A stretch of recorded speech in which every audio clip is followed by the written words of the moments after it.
Hello, my dear student. You are most welcome today in this my online class. Dear student,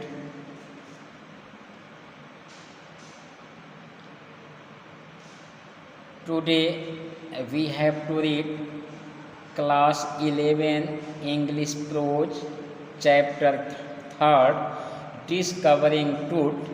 The saga continues by A.R. Williams.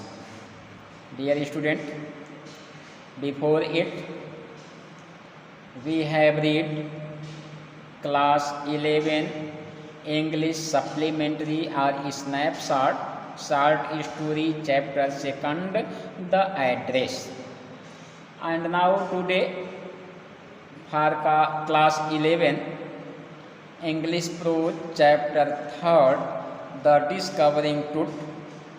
The saga continues.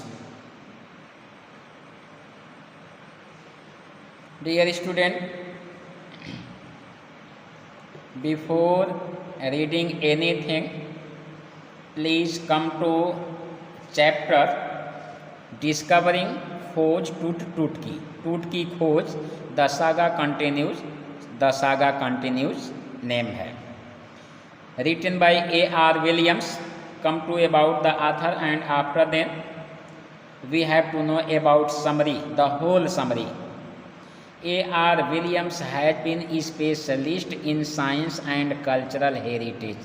A.R. Williams विज्ञान और साहित्यिक विरासत की बहुत ही विशेषज्ञ हैं. She was awarded many times. उन्हें कई बार पुरस्कृत भी किया गया. She devoted herself to solve ancient historical mysteries of the world. वह कर्तव्य निष्ठा के साथ स्वयं प्राचीन ऐतिहासिक संसार के प्राचीन ऐतिहासिक रहस्य को हल करने के लिए निष्ठावान थी. After then come to about the lesson.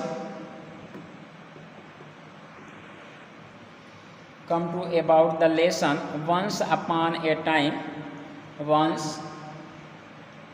in past days, एक समय की बात है, a great civilisation flourished in Egypt. मिस्र में एक महान सभ्यता का उदय हुआ. एट दैट टाइम, उस समय a powerful royal family ruled over Egypt. उस समय एक शक्तिशाली शाही परिवार मिस्र पर शासन कर रहा था. The majestic tombs were left. उस समय मजेस्टिक शानदार धरोहर छोड़ दिए गए थे. The rulers were mummified. और उन रूलर्स को मम्मीफाइड यानी मम्मी में सजा कर रख दिया गया. टूट was the last ruler of royal family. टूट जो है उस शाही परिवार का अंतिम शासक था. Howard Carter discovered his tomb. उस पिरामिड को हावर्ड कार्टर ने खोजा. अब आइए देरी न करते हुए हम इसके समरी पर चलते हैं. इसमें लेखिका क्या कह रही है, आइए. Discovering truth summary in Hindi class 11. Saga continues. Tutankhamun के जीवन और मृत्यु के आसपास के रहस्य पर एक अंतर्दृष्टि देता है.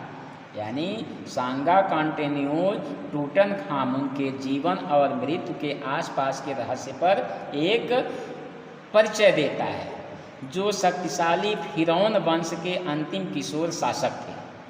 क्योंकि यह मिस्र की बात है. मिस्र में जब रॉयल फैमिली शासन करते थे तो मरने के बाद उन्हें पिरामिडों में रख दिया जाता था, उनका पिरामिड बना दिया जाता था. तो सागा कंटिन्यूज टूटनखामुन के जीवन और मृत्यु के आसपास के रहस्य पर एक प्रकाश डालता है, जो शक्तिशाली फिरौन वंश के अंतिम किशोर शासक थे. इस वंश ने सदियों तक मिस्र पर शासन किया था. वह अपने वंश का संभवतः अंतिम शासक था और उसके अंतिम संस्कार ने इस शक्तिशाली राजवंश का समापन कर दिया। उसके परिवार के बारे में ज़्यादा जानकारी तो नहीं मिल पाई, लेकिन टूट के पिता या दादा अमेनहोट थर्ड, देखिए आप लोग ध्यान से सुनिएगा, टूट के पिता अथवा दादा अमेनहोट थर्ड एक शक्तिशाली फिरौन थे जिन्होंने राजवंश के स्वर्ण युग के दौरान लगभग 4 दशकों तक शासन किया था। उनके बेटे अमेनहोट चतुर्थ ने अमून पर हमला करते हुए देश को चौंका दिया। एक प्रमुख भगवान उनकी छवियों को तोड़कर और उनके सभी मंदिरों को बंद कर दिया था। जब अमेनहोट थर्ड के बेटे अमेनहोट फोर्थ ने अमून पर हमला करते हुए देश को चौंका दिया, एक प्रमुख भगवान उनकी छवियों को तोड़कर और उनके सभी मंदिरों को बंद करा दिया था।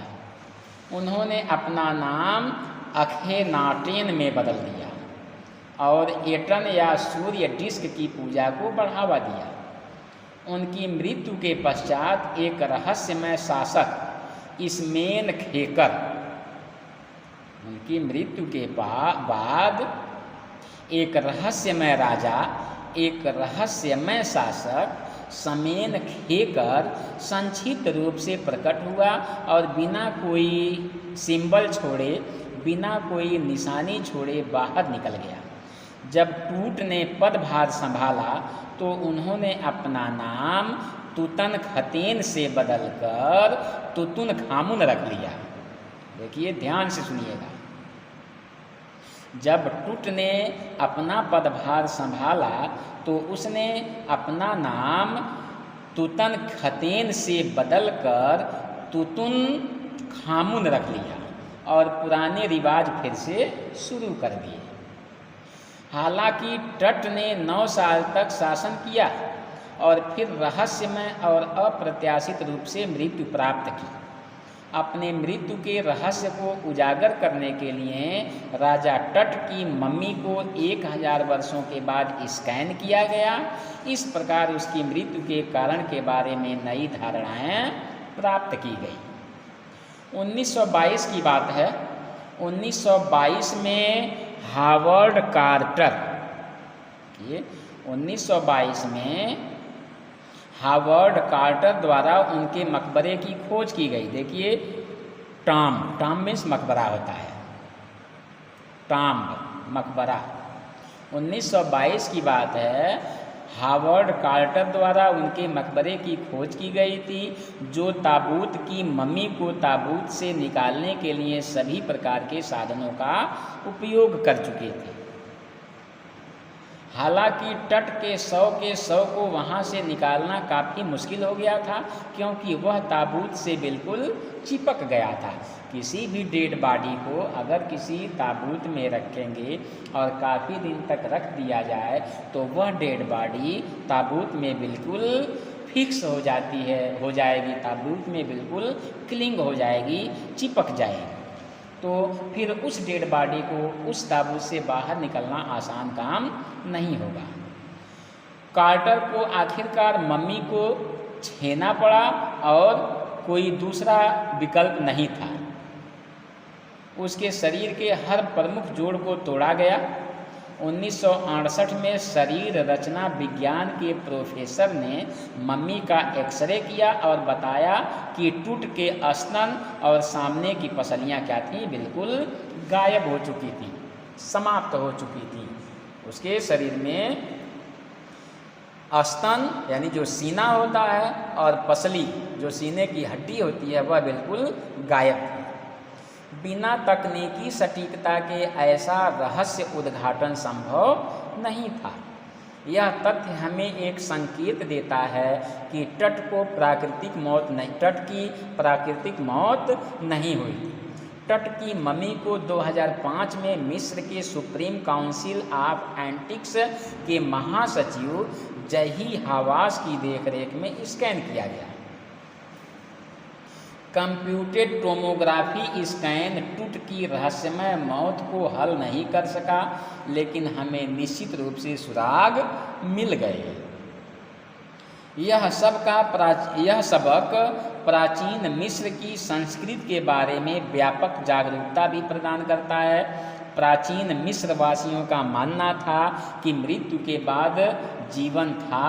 यही कारण है कि फिरौन को दैनिक उपयोग की चीज़ों सहित धन की जबरदस्त मात्रा में दफनाया गया, ताकि वे मृत्यु के बाद अपने जीवन में उनका उपयोग कर सकें। यह भी माना जाता था कि सोना उनके पुनरुत्थान की गारंटी देगा। राजा टट की मम्मी। जैसे ही किंग टट की मम्मी को सीटी स्कैन करने के लिए लाया गया, तेज हवाओं ने हलचल मचाई और काले बादलों ने तारों को ढक दिया। उनका स्कैन उन रहस्यों का पता लगाने के लिए किया जा रहा था जिसकी वजह से उनकी मौत हुई थी। राजा टट की पर्यटक प्रसिद्ध मिस्र के राजा तुतुनखामुन के मम्मी को सम्मान देने के लिए लाइन में खड़े थे और उनकी असामयिक मृत्यु के बारे में अनुमान लगाया जा रहा था। आगे है ताबूत कोष। मिस्र की सुप्रीम काउंसिल ऑफ एंटिक्स के महासचिव जही हवास के अनुसार मम्मी बहुत बुरी स्थिति में थी। किंग टूट का मकबरा पहली बार 1922 में ब्रिटिश पुरातत्वविद हावर्ड पोर्टर द्वारा खोजा गया था। टट को शुद्ध सोने से बने ताबूत में कई अंत्येष्टि खजाने के साथ दफनाया गया था। खजाने में कीमती कॉलर, जड़ा हार और कंगन, अंगूठियां, ताबीज, एक औपचारिक एप्रन, सैंडल और उसकी उंगलियों और पैर की उंगलियों के लिए म्यान शामिल थे। ये खजाने आज तक के सबसे अमीर शाही संग्रह हैं। रोज़मर्रा की ज़रूरतों में माने जाने वाले कुछ रोज़मर्रा के सामान जैसे बोर्ड गेम, कांच से रेजर, लिनन, अंडरगारमेंट, भोजन और शराब आदि भी पाए गए। इससे पता चला कि प्राचीन मिस्रवासी पुनरुत्थान के विचार में विश्वास रखते थे और अपने धन को अपने साथ ले जाने की आशा करते थे। आफ्टर डेथ, मृत्यु के पश्चात कार्टर की जांच और समस्या क्या थी? कार्टर ने 3 नेस्टेड ताबूतों की जांच की। पहले में विलो और जैतून के पत्तों की माला, जंगली अजवाइन, कमल की पंखुड़ियों और कार्नफ्लावर के साथ सजा एक कफन मिला था। इससे स्पष्ट सबूत मिले कि मौत मार्च या अप्रैल के महीने में हुई होगी। कार्टर को राजा की मम्मी को ताबूत से बाहर निकालने में कठिनाई का सामना करना पड़ा। अनुष्ठान रेजिन ने कठोर सोने के ताबूत के नीचे टूट के शव को परिणाम स्वरूप कठोर कर दिया था। हालांकि कार्टर ने रेजिन को ढीला करने के लिए सूरज का उपयोग करने का असफल प्रयास किया, लेकिन मम्मी को अलंकरणों से अलग करने के लिए इसके अलावा और कोई दूसरा विकल्प भी नहीं बचा था। इसके सिर को हटाना पड़ा और प्रमुख जोड़ों को अलग करना पड़ा। कार्टर के लिए खुद को चीसलिंग टट का बचाव करने का एकमात्र आधार यह था कि यदि वे ऐसा नहीं करते तो चोर उनके शरीर से सोना चुराने के लिए उनके शरीर को चीरने में एक पल भी नहीं झिझकते। ऐसा वे लोग कर डालते। एक रहस्य। जैसे जैसे समय के आगमन के साथ पुरातत्व बदलता गया, उसने खजाने की तुलना में जीवन और मृत्यु के रहस्यों पर अधिक ध्यान केंद्रित किया। कार्टर की खोज के कुछ 40 साल बाद 1968 में एक एनाटॉमी प्रोफेसर की खोज में एक चौंकाने वाला तथ्य सामने आया था। जिसने मम्मी का एक्सरे किया था, उन्होंने दावा किया कि स्तन की हड्डी और मम्मी की आगे की पसलियों की हड्डी गायब थी। टूट का पारिवारिक इतिहास थोड़ा देख लीजिए। अमनहोटेप III, जो टूट के पिता या दादा, ने 18वें राजवंश स्वर्ण युग के दौरान लगभग 4 दशकों तक शासन किया। उसने अपने बेटे अमेनहोट्र चतुर्थ को जन्म दिया था, जिसने प्राचीन मिस्र के इतिहास में एक विषम अवधि तक राज किया।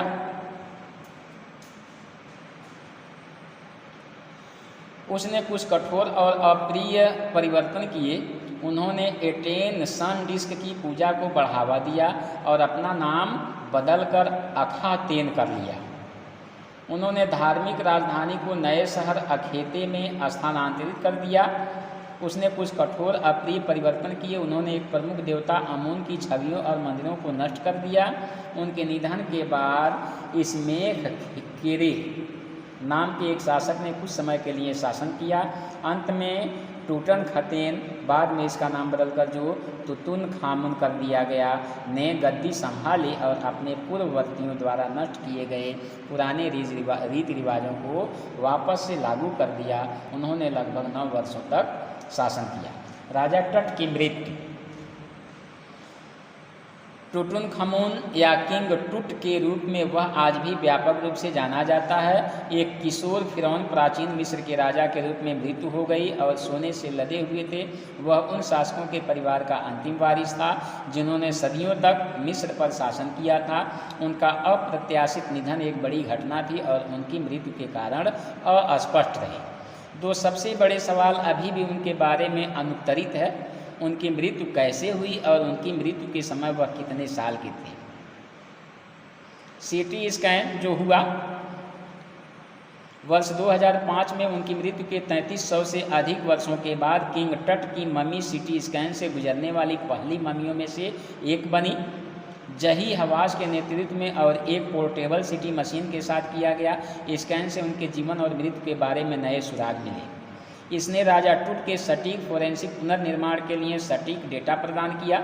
सीटी मशीन के कूलर के पंखे में रेत होने के कारण उन्हें स्कैनिंग प्रक्रिया को पूरा करने के लिए 2 प्लास्टिक पंखों का उपयोग करना पड़ा। टट के शरीर की जांच सीटी स्कैन की मदद से कंप्यूटर स्क्रीन पर की गई। इसमें एक ग्रे सिर, गर्दन, कसेरू, एक हाथ, रिब पिंजरे की कई छवियां और खोपड़ी का एक संक्रमण दिखाया गया। स्कैन के लिए डेटा एकत्र करने के बाद फिरौन को उस स्थान पर वापस भेज दिया जाता है जो वह था, यानी उसका ताबूत मम्मी के साथ कुछ भी गंभीर रूप से गलत नहीं हुआ था। यह जही हवास के लिए राहत की बात थी। उनके अवलोकन के बाद जब वे चले गए तो हवा रुक गई थी और आसपास एक मुख मौन आ गया था। टुट के मकबरे के प्रवेश द्वार के ठीक ऊपर आकाश में ओरियन तारामंडल था, जिसे मिस्रियों द्वारा ओसिरिस की आत्मा के रूप में भी जाना जाता है। इस तरह से यह डिस्कवरिंग टुट द सागा कंटिन्यूज की हिंदी समरी रही। आई होप कि आप लोग इसके समरी को ध्यान से सुने होंगे।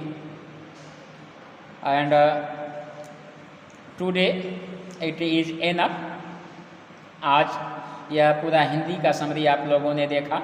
मेरे अगले ऑनलाइन क्लास में आप लोग paragraph by paragraph, word by word, line by line आप लोग एक्सप्लेन देखेंगे, सुनेंगे। धन्यवाद।